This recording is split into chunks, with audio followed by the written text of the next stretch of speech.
Агата Кристи. Тайна звезды Запада. Я стоял у окна в кабинете Пуаро и лениво поглядывал вниз, на улицу. Странно, вдруг вырвалось у меня, будто в ответ на собственные мысли. Что странно, мон ами? Из глубины своего удобного кресла невозмутимо переспросил Пуаро. Представьте себе, Пуаро, сейчас вон там внизу появилась очаровательная молодая дама. Шикарно, по последней моде одета. Модная шляпа, роскошные меха. Идет медленно, внимательно разглядывая номера домов вдоль улицы. Судя по всему, она даже не подозревает о том, что за ней следят 4. 3 мужчин и женщина средних лет. Ага, вот к ним присоединился и 5, мальчишка рассыльный, который указывает в ее сторону, отчаянно жестикулируя. Что за драма разыгрывается перед нашими глазами? Может, эта леди на самом деле воровка, а эти 3 – детективы, рассчитывающие поймать ее с поличным? Или же наоборот, перед нами шайка негодяев, решивших напасть на невинную жертву? Хотелось бы знать, что думает по этому поводу знаменитый сыщик. А знаменитый сыщик, мон ами, как всегда предпочитает выбрать наиболее простой и верный способ решить эту загадку. Иначе говоря, встанет и посмотрит сам. И мой друг присоединился ко мне у окна. Через мгновение до меня донесся его смешок. Как всегда, вам мешает ваш неисправимый романтизм. Эта леди – миссис Мэри Марвел, кинозвезда. А преследует ее не шайка кровожадных злодеев, а всего лишь кучка поклонников, узнавших ее в толпе. И, эмпасан, мой дорогой Гастингс, уверяю вас, ей это известно ничуть не хуже, чем мне. Я рассмеялся. Так вот, как все просто. Но в этом нет ни малейшей вашей заслуги, Пуаро. Признайтесь, вы просто ее узнали. Ну, конечно. Кстати, а сколько раз вам приходилось видеть на экране миссис Марвел? Я задумался. Ну, думаю, не меньше дюжины. А мне всего лишь однажды. И тем не менее я ее узнал. А вы нет. Так ведь в жизни она выглядит совсем по-другому. Сделал я попытку оправдаться. Черт возьми, ну конечно по-другому, возмутился Пуаро. А что же вы рассчитывали? Что она станет разгуливать по лондонским улицам в ковбойской шляпе на голове или босиком и в кудряшках, как ирландская пастушка? Перестаньте забивать себе голову всякой ерундой.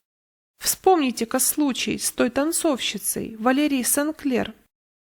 Слегка раздраженный, я пожал плечами. Не стоит так расстраиваться, мон ами, попытался утешить меня Пуаро. Не всем же дано быть такими, как Эркюль Пуаро. Уж кому это знать, как не мне? Вы по-прежнему самый самовлюбленный человек из всех, кого я знаю. Невольно смеясь, вскричал я, одновременно и раздосадованный, и восхищенный. Ну так что с того? Любой гений прекрасно знает себе цену, разве не так?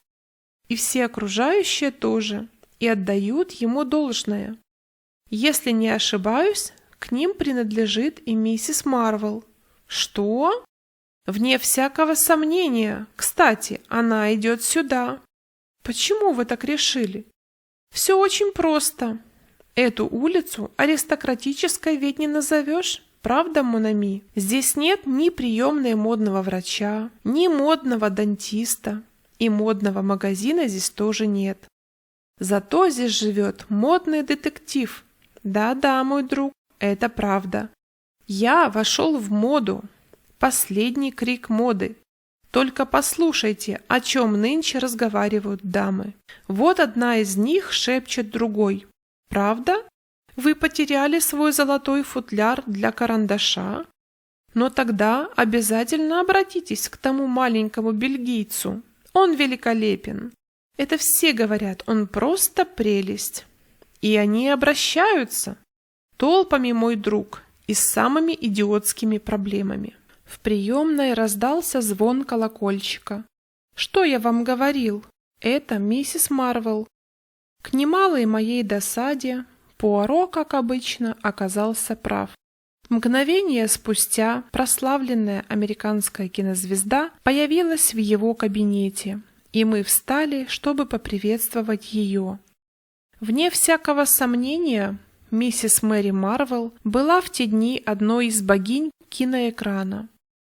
Вместе со своим мужем, тоже актером, Грегори Рольфом, она приехала в Англию совсем недавно. Они поженились всего около года назад, в Штатах, и впервые пересекли океан.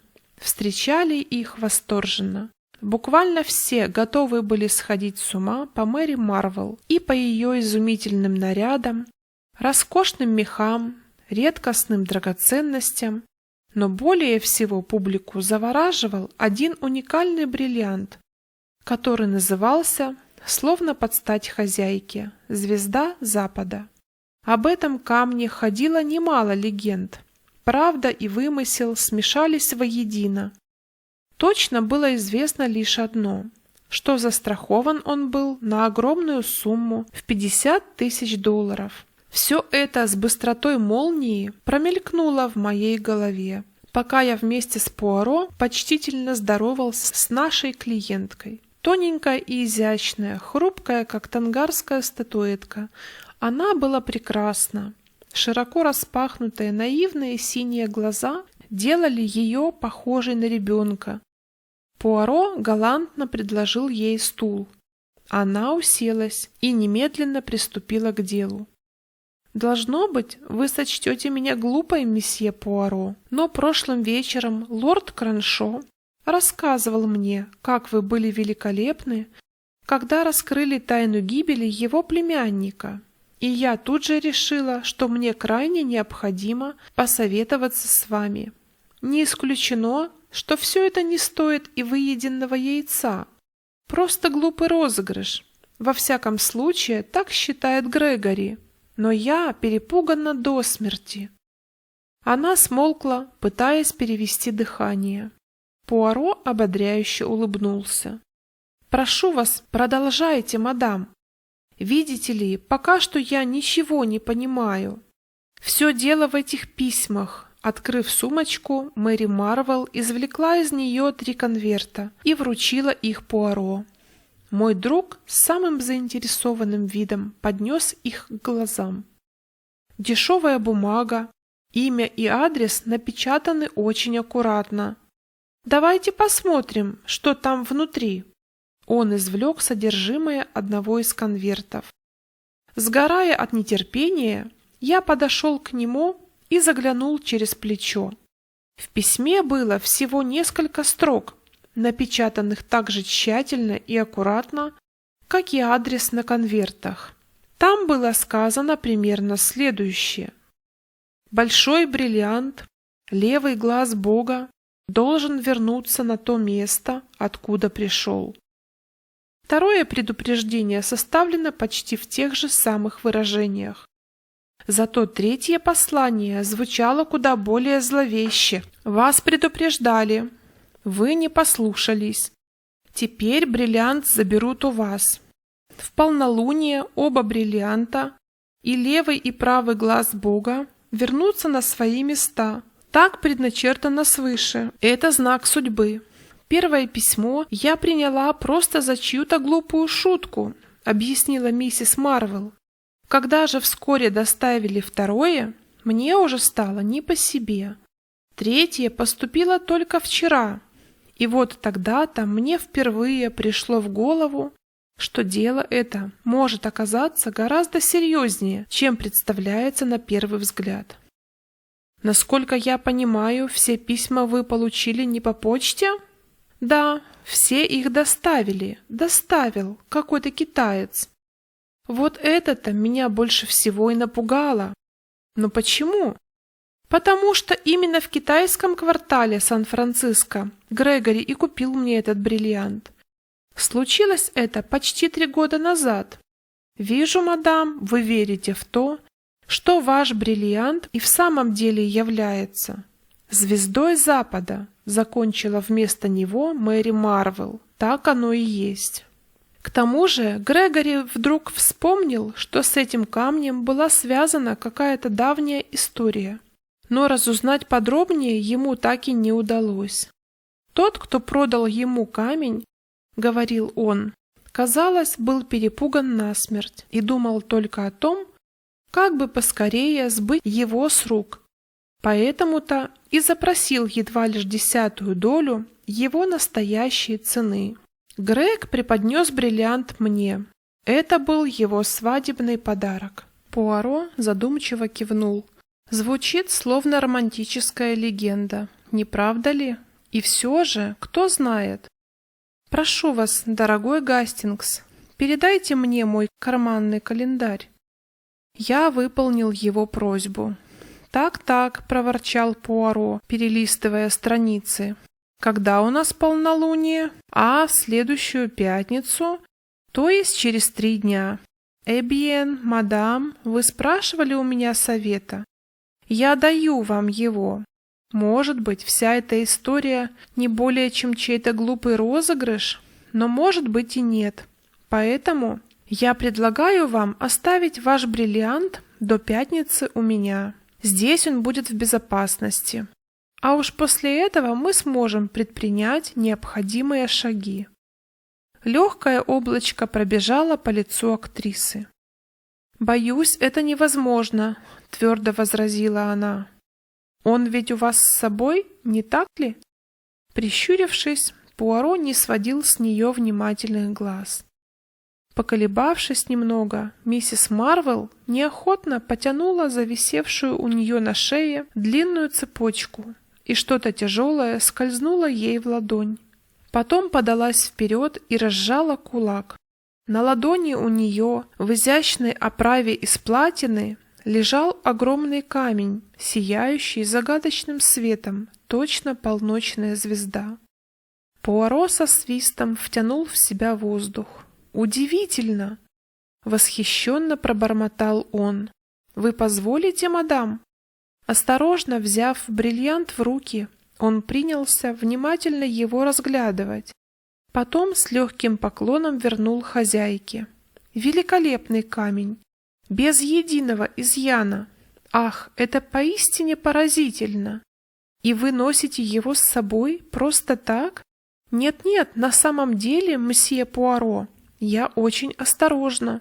Обычно он заперт в моей шкатулочке с драгоценностями, которую я держу в сейфе отеля. Может, вы знаете? Мы остановились в Магнифисент, а сегодня я надела его просто для того, чтобы показать вам. Ведь вы оставите его у меня, не так ли? Послушайтесь совета папы Пуаро. Видите ли, мсье Пуаро, не все так просто. Дело в том, что в пятницу мы отправляемся в Ярдли-Чейз. Лорд и леди Ярдли пригласили нас погостить у них несколько дней. При этих словах в мозгу у меня вдруг что-то будто щелкнуло. Какие-то неясные воспоминания всплыли в самых отдаленных уголках памяти. Сплетни или что это было?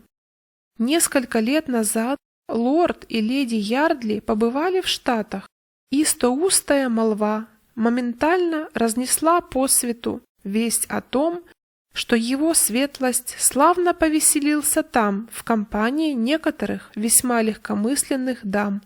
Однако было и что-то еще, какие-то сплетни, связывавшие имя леди Ярдли с известным киноактером из Калифорнии. Тут меня осенило. Ну, конечно, это был никто иной, как Грегори Рольф. «Раскрою вам маленькую тайну, мсье Пуаро», — продолжала миссис Марвел. «У нас с лордом Ярдли существует нечто вроде делового соглашения. Дело в том, что мы с Грегом ведем переговоры относительно нашего будущего фильма. Есть возможность снять его прямо там, в родовом поместье. В Ярдли-Чейз? Крайне заинтригованный воскликнул я. Ну и ну! Ведь это же одно из самых известных мест в Англии. Миссис Марвел кивнула. Да, мне кажется, кто-то говорил, что это самый настоящий старинный феодальный замок. Но его светлость намерен получить за это хороший куш. Поэтому-то пока нет полной уверенности, состоится ли сделка. Но мы с Грегом всегда старались совместить приятное с полезным. Но, прошу прощения за дерзость, мадам, неужели вы не можете отправиться в Ярдли-Чейз без своего бриллианта? Неприятный, угрюмый взгляд, которым наградила его Мэри Марвел, состарил ее сразу на несколько лет. Ее детское очарование вмиг рассеялось, как дым. Нет, я хочу, чтобы он был при мне. Конечно, на меня словно снизошло озарение.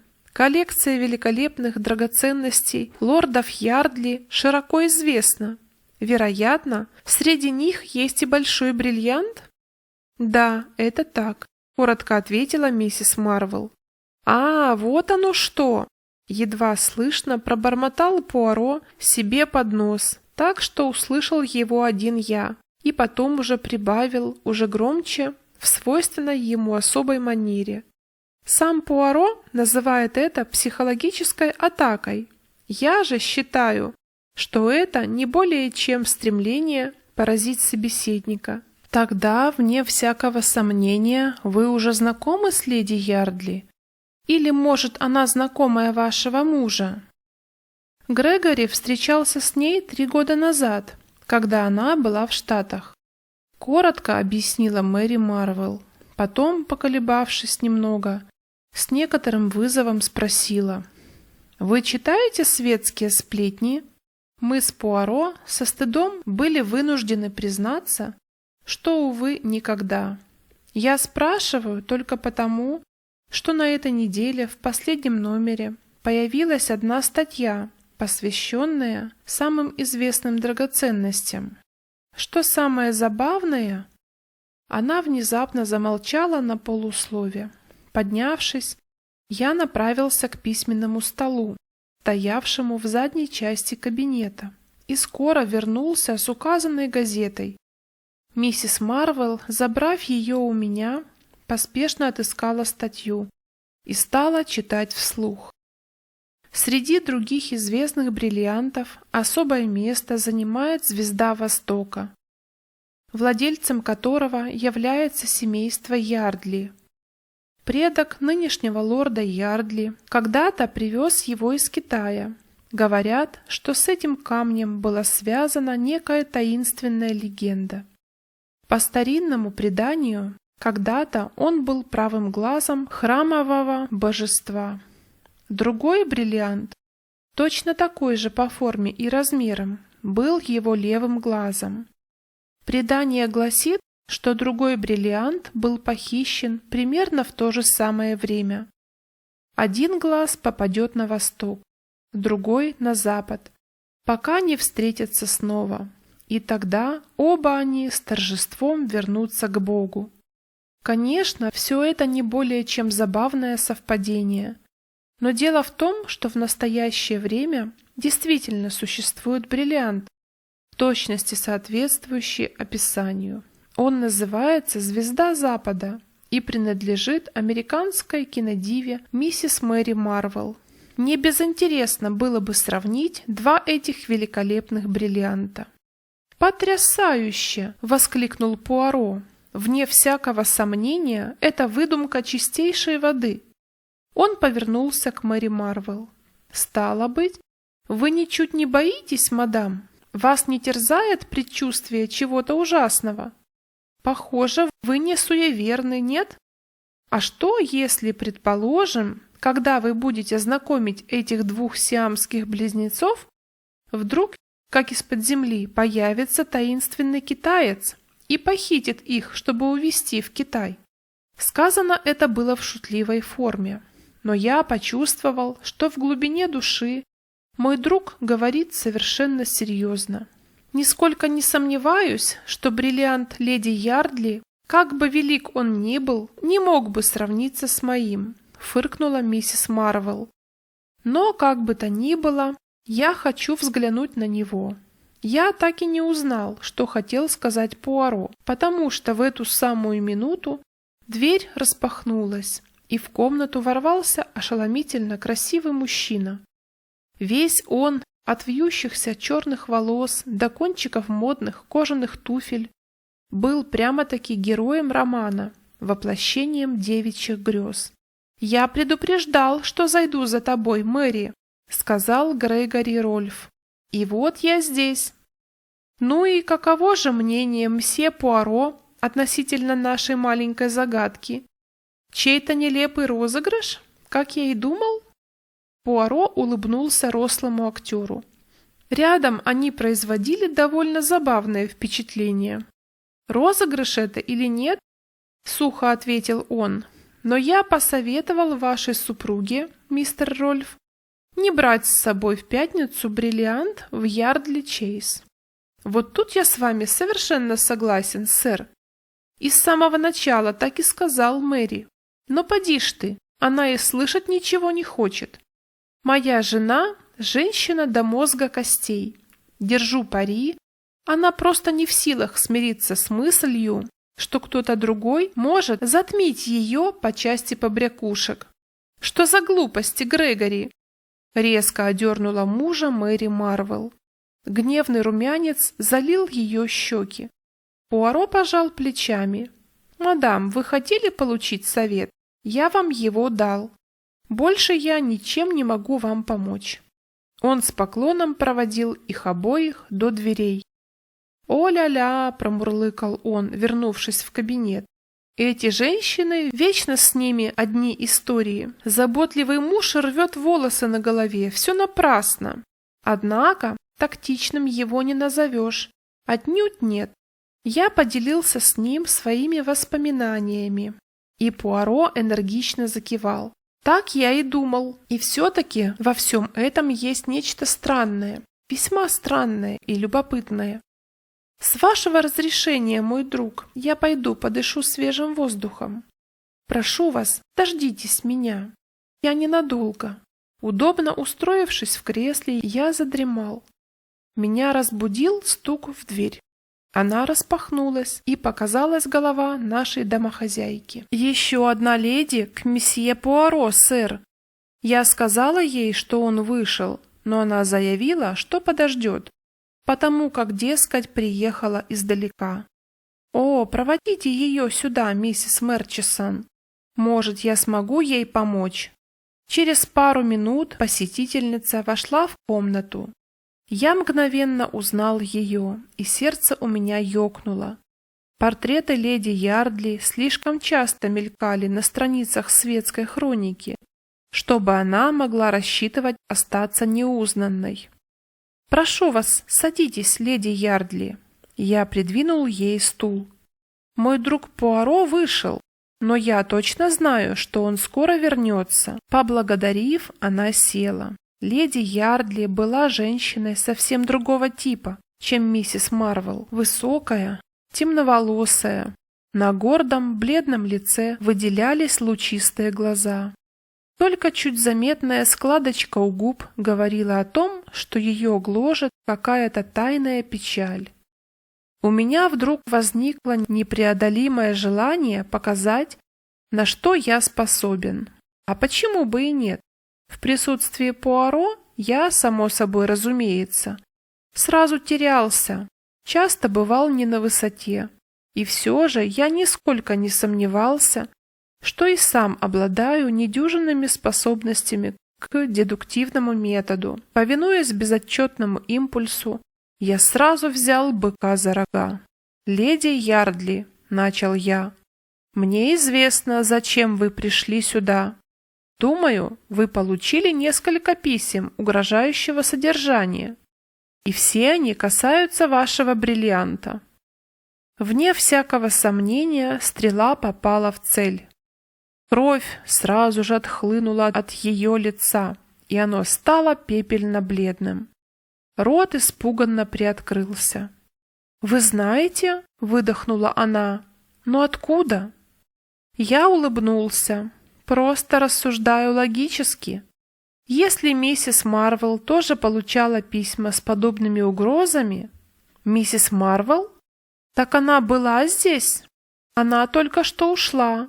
Да, как я уже говорил, если она, как обладательница одного из двух огромных бриллиантов-близнецов, получила несколько угрожающих писем, вам, как владелице другого, скорее всего, также поступили такие же. Видите, как все просто. Стало быть, я прав? Вы тоже получали эти таинственные послания? Какое-то мгновение она колебалась, будто сомневаясь, может ли она довериться мне. Потом молча склонила голову, и на губах ее мелькнула слабая улыбка. «Это правда», — призналась она наконец. «А ваши письма тоже были доставлены китайцам?» «Нет, они поступили по почте. Но скажите мне, ради бога, неужели миссис Марвел пришлось пройти через то же самое?» Я рассказал ей обо всем, что случилось этим утром. Леди Ярдли слушала, затаив дыхание. Все сходится, мои письма почти слово в слово повторяют те, что получила она. Да, верно, они пришли по почте, но они были пропитаны каким-то странным запахом, будто благовонные палочки. Это сразу навело меня на мысль о Востоке. Но что все это значит? Я покачал головой. Это-то нам и предстоит выяснить. Скажите, письма у вас с собой? Может, удастся определить что-то по почтовому штемпелю? К сожалению, я их уничтожила. Понимаете, в то время я воспринимала все это как чью-то дурную шутку. Неужели можно предположить, что шайка китайцев пытается похитить оба знаменитых бриллианта? Просто невероятно. В это невозможно поверить. Мы снова и снова перебирали все известные факты, но так и не смогли продвинуться ни на шаг в разгадке тайны. Наконец, леди Ярдли поднялась.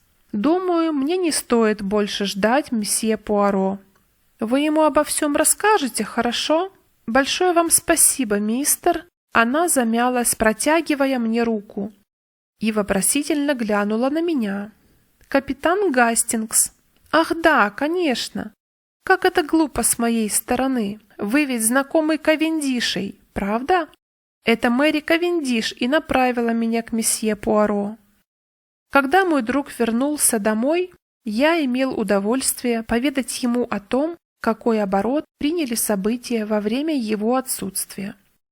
По тому резкому тону, с которым он задал мне несколько вопросов, я не мог не догадаться, что он досадует на то, что пропустил самое интересное. Почему-то у меня возникло подозрение, что мой старый друг просто ревновал. У него уже вошло в привычку добродушно подтрунивать над моей недогадливостью, так что сейчас, полагаю, он был слегка раздражен от того, что не нашел к чему придраться. Втайне я был страшно горд собой, хотя и старался держать свои чувства при себе из страха еще больше расстроить Пуаро. К тому же, если не считать этой его маленькой слабости, в глубине души я всегда был нежно привязан к моему другу. «Бьен», — бросил он наконец. На лице его застыло странное выражение. И так события развиваются. «Прошу вас, передайте мне книгу Пэров». «Да-да, вон она, на самом верху книжной полки». Он зашелестел страницами. «Ага, вот он, Ярдли. 10-й виконт, сражался в Южной Африке, это не важно. Женат в 1907 году на достопочтенной Мод Стоппертон, 4-й дочери 3-го барона Коттерилла. Имеет 2 дочерей, рожденных в 1908 и в 1910 годах. Клубы, резиденции – это почти ничего нам не говорит. Ладно, завтра утром будем иметь честь познакомиться с этим милордом». «Что?» «Да, я послал ему телеграмму. Но я считал, что вы, так сказать, умыли руки. Я не собираюсь действовать в интересах миссис Марвел, поскольку она отказалась последовать моему совету. То, что я задумал, я делаю ради самого себя, самого Эркюля Пуаро. А кроме того, я любопытен, мой друг. И вы вот так просто пошли и дали телеграмму лорду Ярдли с просьбой приехать, чтобы удовлетворить ваше любопытство, Пуаро? Не думаю, что ему это понравится. Ну, конечно, он будет чрезвычайно мне благодарен, тем более, если я помогу ему сохранить его фамильный бриллиант. Так вы и вправду верите, что его могут похитить? С тревогой спросил я. Более чем вероятно, добродушно кивнул Пуаро. Все факты указывают на это. Но как? Одним мановением руки Пуаро остановил мои нетерпеливые вопросы. Не сейчас, умоляю, не стоит так переутомляться. И взгляните на книгу Перов, как вы ее поставили. Разве вы не видите, что самые большие книги стоят на верхней полке, под ними книги поменьше и так далее? Только так и образуется порядок. Метод, о чем я неоднократно говорил вам, Гастингс. Да-да, разумеется, поспешно согласился я и поставил упомянутый том на полагающееся ему место. Лорд Ярдли, к моему удивлению, оказался веселым, громкоголосым, с румяным лицом и настолько добродушным и обаятельным, что, проникшись к нему симпатией, вы попросту переставали замечать, что его интеллект значительно уступает его очарованию. «Это что-то удивительное, месье Пуаро. Сколько ни ломаю голову, ничего не могу понять. Похоже, кто-то посылает моей жене эти дурацкие письма, а теперь вот выясняется, что такие же получала и миссис Марвел. Что все это значит, хотел бы я знать». Пуаро вручил ему экземпляр светских сплетен. «Во-первых, милорд, объясните мне такую вещь. Насколько, по-вашему, эти факты соответствуют действительности?» Пэр взял протянутую ему газету. По мере того, как он читал, лицо его все больше багровело от бешенства. «Чушь собачья!» — взорвался он.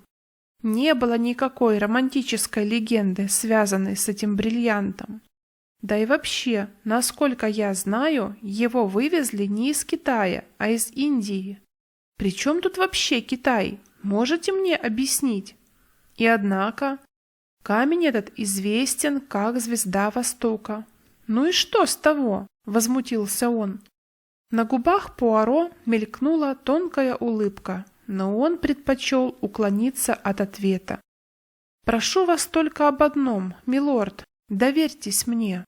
Если вы не станете ничего от меня скрывать, будем надеяться, мне удастся предотвратить нависшую над вами беду». «Так вы думаете, вы считаете, что за этими бреднями действительно кто-то стоит? Вы согласны слушаться меня?» «Да, конечно, но я не понимаю». «Бьен, тогда позвольте я задам вам несколько вопросов. Меня интересует эта идея со съемками в Ярдли Чейз. Скажите, существует ли уже некая договоренность между вами и мистером Рольфом?» «Ах, так он вам уже рассказал?» «Нет, окончательно еще ничего не решено. Было заметно, что он колеблется». Лицо лорда Ярдли, и без того багровое, потемнело еще больше. «Ладно, будем говорить на чистоту. Многие годы, мсье Пуаро, я вел себя как последний идиот, и теперь я по уши в долгах. Но я дал себе слово, что с этим будет покончено. К тому же, я безумно люблю своих девочек. Вот я и решил привести дела в порядок, чтобы иметь возможность по-прежнему жить на старом месте. Грегори Рольф предлагает мне неплохие деньги. Вполне достаточно, чтобы снова стать на ноги. Но сама затея мне не по душе. При одной мысли о том, что вся эта толпа примется шататься по Ярдли Чейз, но что поделать, возможно, у меня не останется другого выбора, кроме... Он запнулся и умолк на полуслове. Пуаро бросил на него острый взгляд. Иначе говоря, вам в голову пришла мысль о том, что возможен и другой вариант? Позвольте, я попробую угадать. Вы подумали о том, что можно продать звезду Востока? Лорд Ярдли неохотно кивнул. Так оно и есть. Жаль, конечно. Камень передавался в нашей семье из поколения в поколение. Но, к счастью, не является частью майората. Однако, скажу я вам, найти покупателя на такой бриллиант будет не так уж просто. Я слышал, что Хофенберг из Хэттон-Гарден поговаривал о том, что хочет приобрести нечто подобное, но деньги нужны мне срочно, так что, если камень не удастся продать быстро, мне конец. Позвольте еще только один вопрос. А леди Ярдли?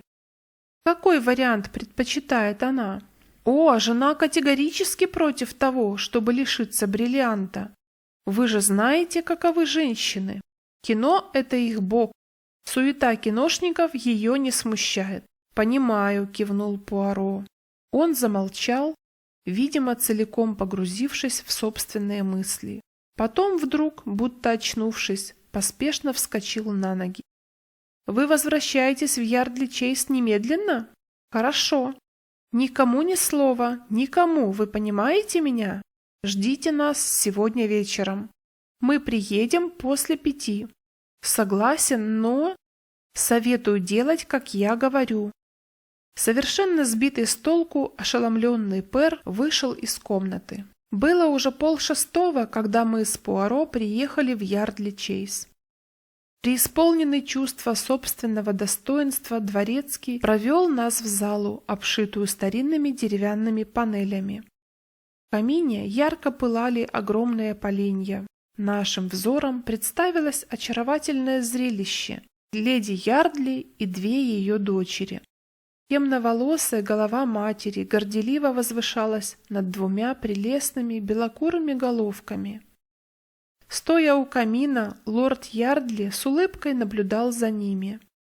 «Мсье Пуаро и капитан Гастингс», – провозгласил дворецкий. При этих словах леди Ярдли резко вскинула голову.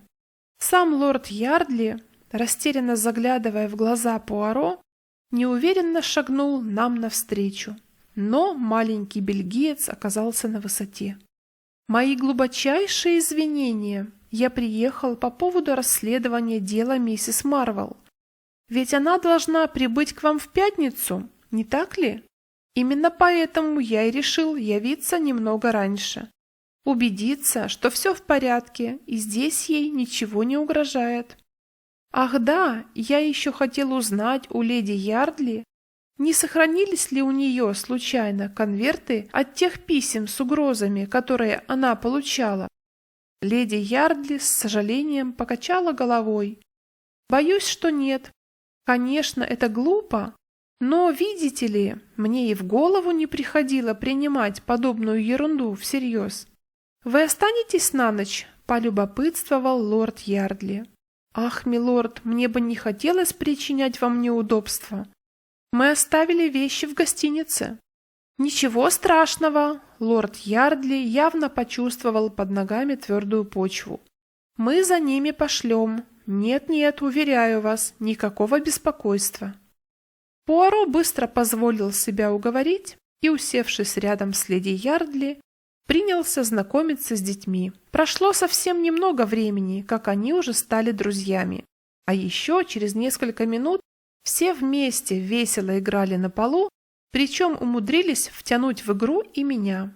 «Какие прекрасные дети!» – галантно склонившись к ее руке, сказал Пуаро, когда строгая Бонна увела расшалившихся детей. Леди Ярдли поправила растрепавшиеся волосы. «Я их обожаю!» – с легкой дрожью в голосе сказала она. «А они вас, и я понимаю, почему». Пуаро снова поклонился. Прозвучал гонг к переодеванию, и мы поднялись каждый в свою комнату. В это время в залу с серебряным подносом в руках, на котором лежала телеграмма, вошел дворецкий. С поклоном он передал ее лорду Ярдли. Коротко извинившись, тот распечатал ее и поспешно пробежал глазами. По мере того, как он читал, лицо его становилось все более жестким. С коротким возгласом он передал телеграмму жене, потом покосился на моего друга. «Одну минутку, мсье Пуаро. Думаю, вам тоже следует об этом знать. Это от Хофберга. Он пишет, что нашел покупателя на бриллиант. Какой-то американец завтра отправляется к себе в Штаты. Сегодня вечером от него приедет человек, чтобы оценить камень. Клянусь Богом, если сегодня все разрешится...» Горло у него перехватило от волнения, и он замолчал на полуслове. Леди Ярдли отвернулась. В руке у нее по-прежнему была телеграмма. «Надеюсь, тебе удастся продать его, Джордж», — едва слышно проговорила она. «Жаль, ведь он так долго принадлежал вашему роду».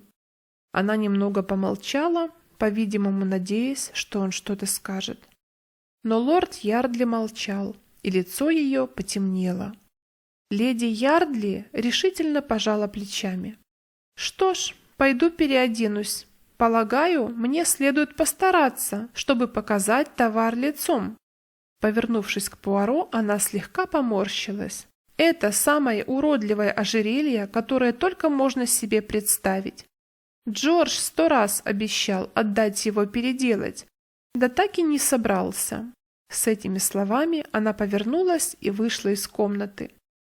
Через полчаса мы все трое в ожидании леди Ярдли собрались в просторной гостиной.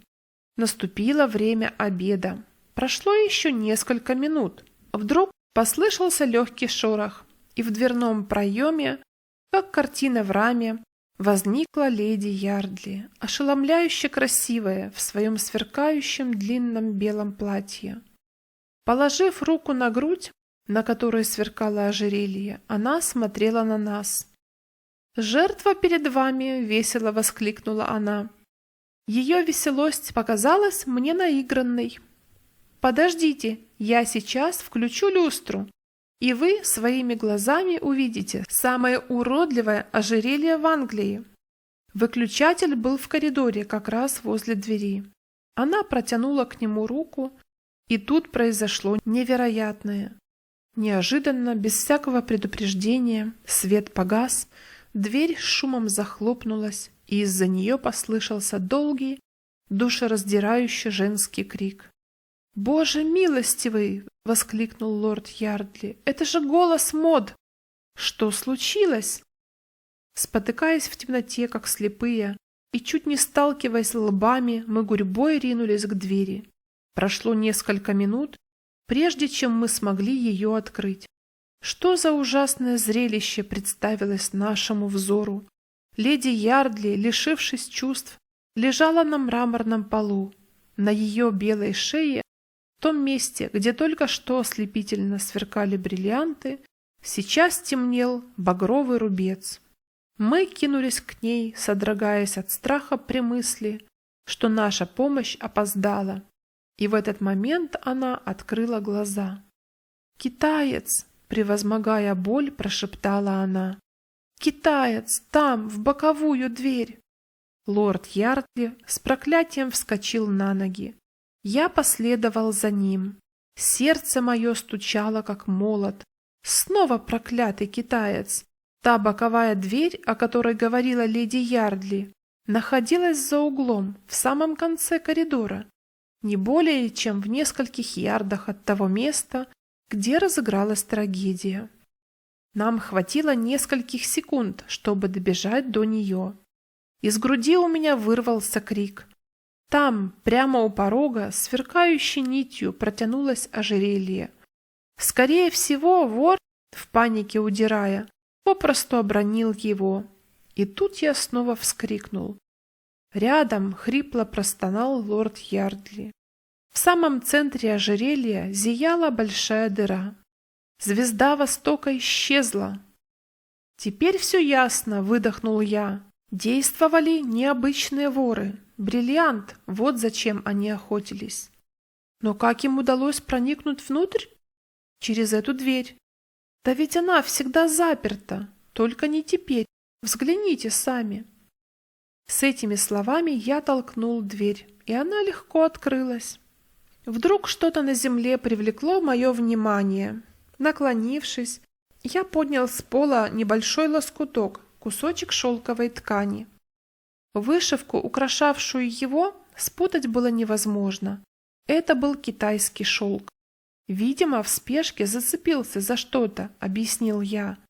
Пошли, надо торопиться, он не мог далеко уйти. Увы, все наши усилия оказались тщетны. Вокруг было темно, как в преисподней, и, пользуясь этим, вор легко ускользнул от погони. В конце концов мы были вынуждены вернуться. Лорд Ярдли сразу же послал за полицией. Леди Ярдли, возле которой суетился Пуаро, разбиравшийся в подобных ситуациях лучше любой женщины, к этому времени уже достаточно пришла в себя, чтобы поведать нам подробности. «Я как раз собиралась включить большую люстру», — объяснила она, когда тот человек вдруг бросился на меня из темноты. Схватившись за ожерелье, он дернул за него с такой силой, что я рухнула на землю, и в ту же секунду заметила, как он исчез за дверью. И все же, мне кажется, это был китаец. У него была коса и шелковая рубашка, украшенная вышивкой. Вздрогнув, она замолчала. На пороге выросла внушительная фигура дворецкого. Склонившись к уху лорда Ярдли, он негромко прошептал: «Там посыльный от мистера Хофберга, милорд. Он говорит, что вы ждете». Боже милостливый, совершенно потрясенный Пэр застыл на месте. «Боюсь, я должен с ним поговорить». «Нет, не здесь, Миллингс. Проводите его в библиотеку». Я отвел Пуаро в сторону. «Послушайте, дружище, не кажется ли вам, что будет лучше поскорее вернуться в Лондон?» «Вы так считаете, Гастингс? А почему?» «Ну, я осторожно кашлянул. Все ведь сложилось на диво неудачно, как вам кажется? Я хочу сказать, вы взяли с лорда Ярдли обещание довериться вам. Поклялись, что все закончится благополучно. И вдруг бриллиант похищают у вас из-под самого носа?» «Да, увы, это так», — уныло подтвердил Пуаро. «Что ж, надо признаться, этот случай вряд ли можно отнести к числу моих триумфов. Эта его манера толковать события чуть было не заставила меня улыбнуться. Но я продолжал настаивать на своем. «Итак, раз уж вы, прошу прощения, дружище, если я вас обидел, столь блистательно провалили дело, не кажется ли вам, что пришло время удалиться? Во всяком случае, для нас обоих сейчас это самый подходящий выход. А обед?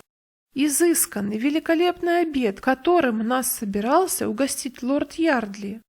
Господи, что еще за обед?» — раздраженно проворчал я. Пуаро в молитвенном ужасе воздел руки к небу. «Боже милостивый, что за страна!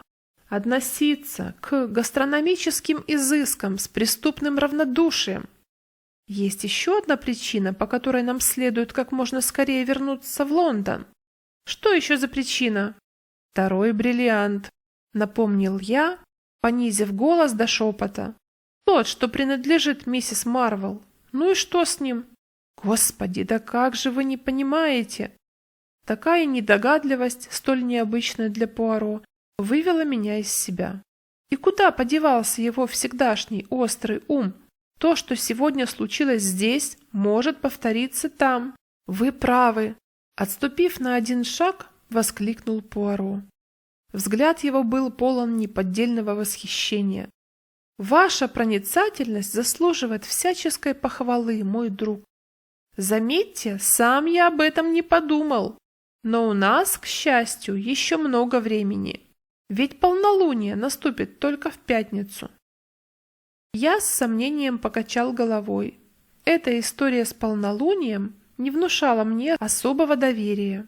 Однако я заупрямился и уговорил таки Пуаро. Мы тут же уехали, оставив лорду Ярдли письмо с извинениями и объяснениями. Я считал, что нам следует немедленно отправиться в Магнифицент и дать знать миссис Марвел о том, что произошло. Но Пуаро, решительно восстал против этого. В конце концов, он убедил меня, что можно подождать до утра. Поспорив немного, я неохотно сдался. А утром вдруг, к моему изумлению, выяснилось, что у Пуаро пропало всякое желание выходить из дому. Признаюсь, я начал даже подозревать, что, допустив ошибку в самом начале, он потихоньку стал искать предлог, чтобы уклониться от этого дела вообще.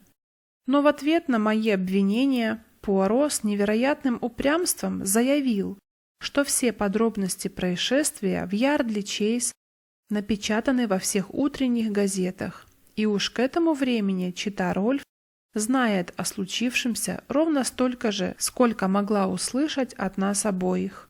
Как ни печально, но мне пришлось сдаться. Дальнейшие события только подтвердили самые худшие мои опасения. Около 2 часов зазвонил телефон. Трубку взял Пуаро. Некоторое время он молча слушал. Потом, коротко бросив «Хорошо, я буду», повесил трубку и повернулся ко мне. «Итак, что вы об этом думаете, мой друг?» С пристыженным и в то же время ошарашенным видом спросил он. «Бриллиант миссис Марвел похищен». «Что?» — вскочив на ноги, воскликнул я. «Что вы теперь скажете об этом пресловутом полнолунии?» Пуаро сокрушенно развел руками. «Когда это случилось?» «Я так понимаю, сегодня утром». Я уныло покачал головой. «Если бы вы только послушались меня. Теперь вы видите, что я был прав. Похоже, что так, друг мой», — осторожно сказал Пуаро. И пока мы на всех парах неслись в такси к отелю «Магнифицент», я пытался сообразить, как все произошло. Да, вся эта затея с полнолунием была неплохо задумана. Теперь я понимаю. Им хотелось, чтобы мы ничего не опасались до самой пятницы. Тогда бы у них были развязаны руки. Жаль, что вы этого не поняли. Ваша правда. Добродушно согласился Пуаро. Казалось, уныние его развеялось как дым, и всегдашняя беззаботность опять вернулась к нему. Но ни один человек в мире не способен предусмотреть все. Мне внезапно стало его жаль, ведь он так не любит проигрывать. «Не огорчайтесь», — примирительно сказал я, — «в другой раз повезет. Стоило нам только переступить порог отеля, как нас сразу же провели в кабинет управляющего. Там же был и Грегори Рольф, и с ним 2 детективов из Скотланд-Ярда. За столом напротив сидел бледный, как полотно, клерк. Увидев нас, Рольф кивнул. «Мы тут стараемся разобраться, что к чему», — объяснил он. «Знаете, это просто невероятно. У этого человека железные нервы». Рассказ о том, как это случилось, занял всего несколько минут. Мистер Рольф вышел из отеля в 11:15, а в 11:30 в отеле появился человек, похожий на него, как 2 капли воды, направился к столу клерка и потребовал шкатулку с драгоценностями, которая лежала в гостиничном сейфе. Получив ее, он небрежно расписался в квитанции и при этом беззаботно заметил, что подпись не совсем похожа, потому как он, дескать, ушиб руку, выходя из такси. Клерк улыбнулся в ответ, предупредительно заметив, что не видит особой разницы. Псевдорольф расхохотался. «Ну, в таком случае не записывайте меня в грабители, ладно?» — небрежно бросил он. «Я уже получил несколько угрожающих писем от каких-то китайцев. Забавно, не правда ли? Если учесть, что и сам я немного смахиваю на китаёзу, и все из-за разреза глаз». Я посмотрел на него, запинаясь, пробормотал клерк, и тут же понял, что он имеет в виду. Глаза у него были приподняты к вискам, как у азиатов. Странно, никогда раньше этого не замечал. «Дьявольщина, приятель!» Прогремел Грегори Рольф, нависая над испуганным человечком. «Я что, по-твоему, похож на Косоглазого? Ну-ка, взгляни еще раз». Тот поднял на актера глаза, и челюсть у него отвалилась. «Нет, сэр», — пролепетал он, — «нет, ничего подобного». И в самом деле, в ясных, карих глазах, которые так открыто смотрели сейчас на нас, не было решительно ничего восточного. Детектив из Скотланд-Ярда деликатно кашлянул. «Старый трюк, сэр. Ох и хладнокровный же негодяй. Понял, что глаза могут его выдать, поэтому решил взять быка за рога и рассеять все подозрения. Должно быть, крутился возле отеля, высматривал, пока вы выйдете, сэр. А потом выждал четверть часа и провернул все за минуты, когда вы уже были далеко». «А футляр с драгоценностями?» – спросил я. «Валялся в коридоре отеля. Взяли только одну вещь – звезду Запада». Мы уставились друг на друга. Вся эта история казалась какой-то чудовищно, гротескно неправдоподобной. Пуаро с живостью вскочил на ноги. «Боюсь, до сих пор от меня было не так уж много пользы», — с сожалением проговорил он. «Можно ли мне повидать мадам?» «Боюсь, она до сих пор не пришла в себя», — мрачно объяснил Рольф. «Тогда можно вас на 2 слова, месье?» «Конечно». Через пару минут Пуаро вернулся. «Ну, друг мой, а теперь на почту. Мне надо отправить телеграмму». «Кому?» «Лорду Ярдли». Он остановил мои дальнейшие расспросы, взяв меня под руку. «Идемте, идемте, друг мой.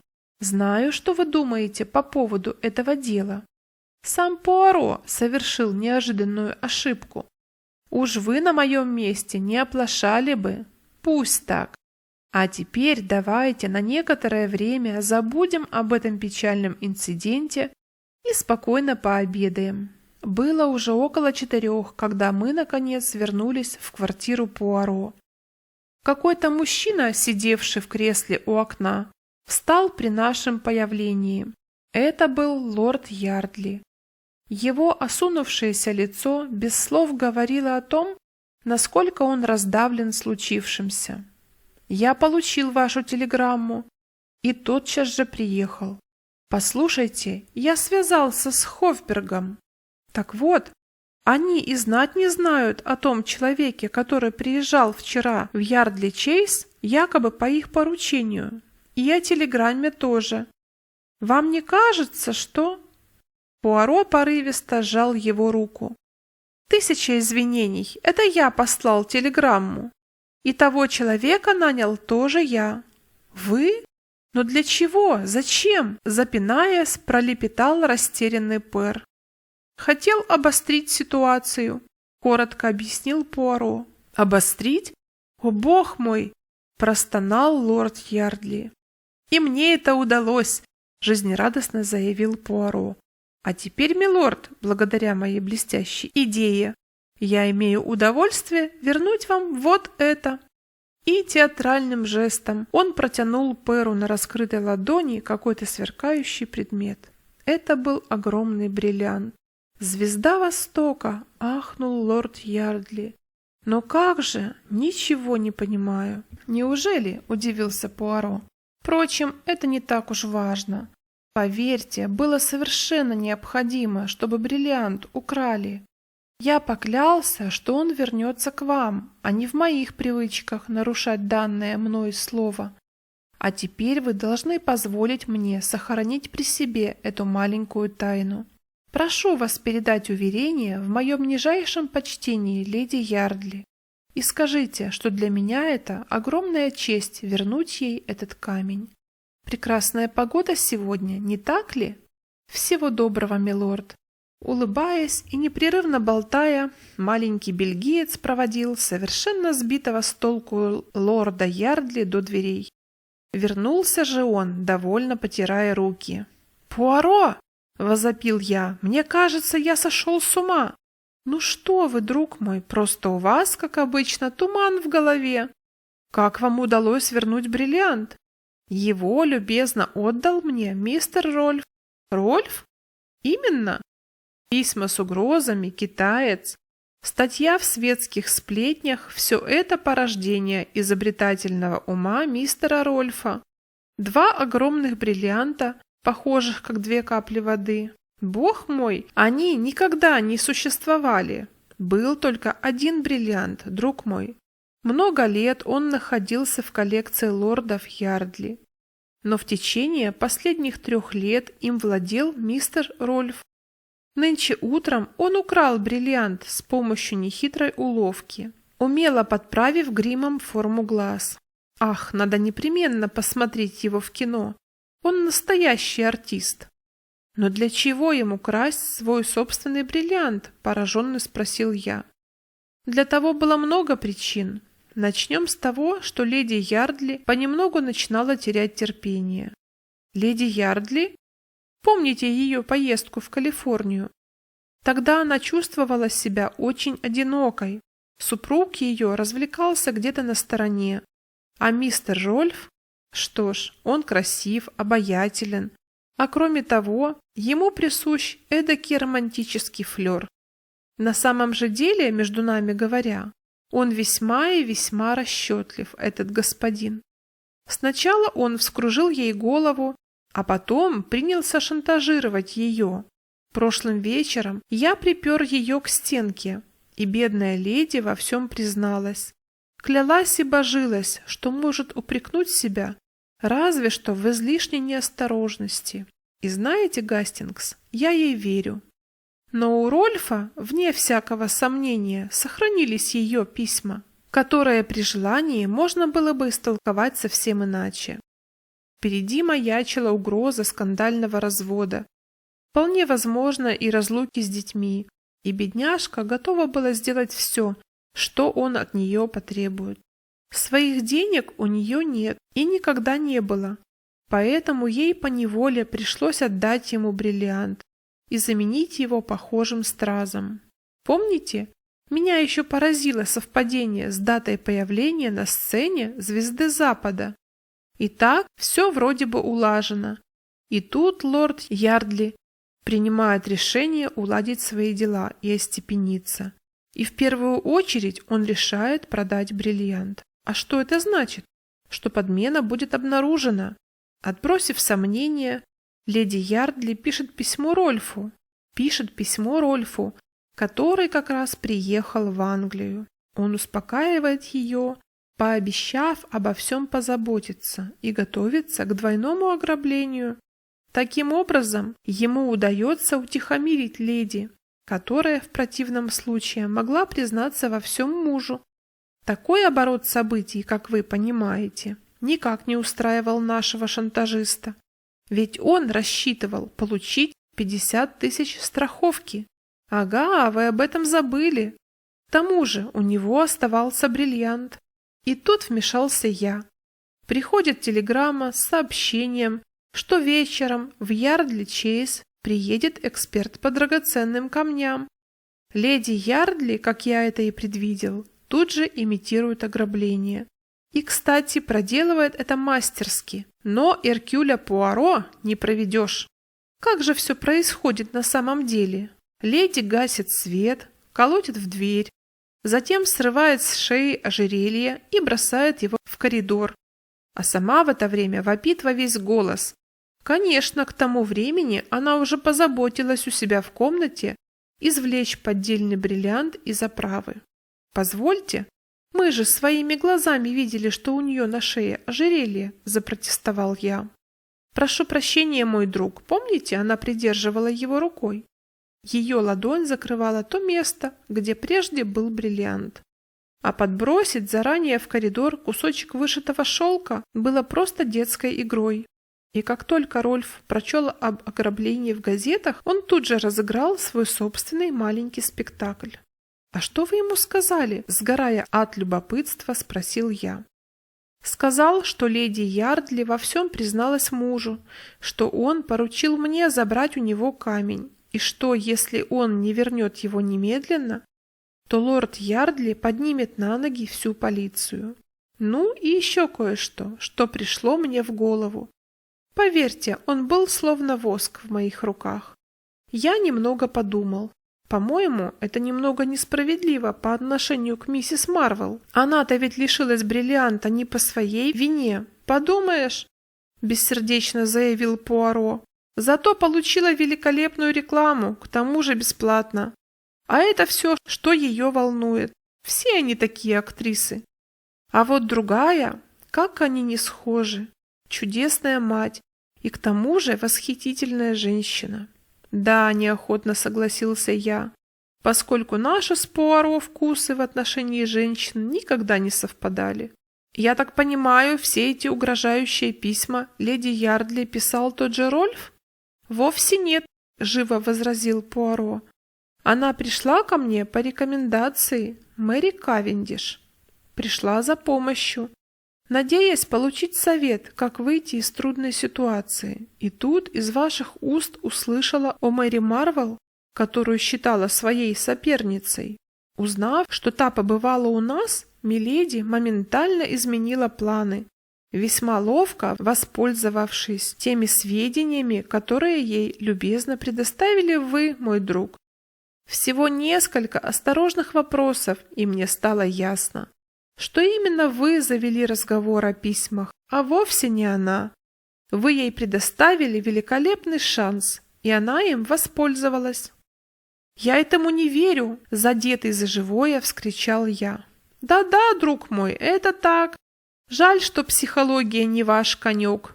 Она сказала вам, что сожгла письма? О-ла-ла, да никогда женщина не уничтожит письмо, если сможет обойтись без этого. Даже если этого требует простое благоразумие». «Все это чудесно», — проговорил я, потихоньку закипая. «Но вы сделали из меня форменного осла и дурачили меня от начала и до конца. Конечно, очень мило, что вы, наконец, соизволили мне все объяснить. Но даже моему долготерпению есть предел. Вы были так горды собой, мой друг, и у меня просто не хватило мужества развеять ваши иллюзии. Это нечестно. На этот раз, Пуаро, вы зашли слишком далеко. Бог мой, сколько шума из-за такой ерунды. Нет, баста, я сыт по горло. Хлопнув дверью, я гордо удалился. Пуаро выставил меня полнейшим ничтожеством. Я решил, что хороший урок ему не повредит. Придется ему немного помучиться, прежде чем я прощу его. Надо же, благодаря ему я вел себя как тупой, самоуверенный идиот.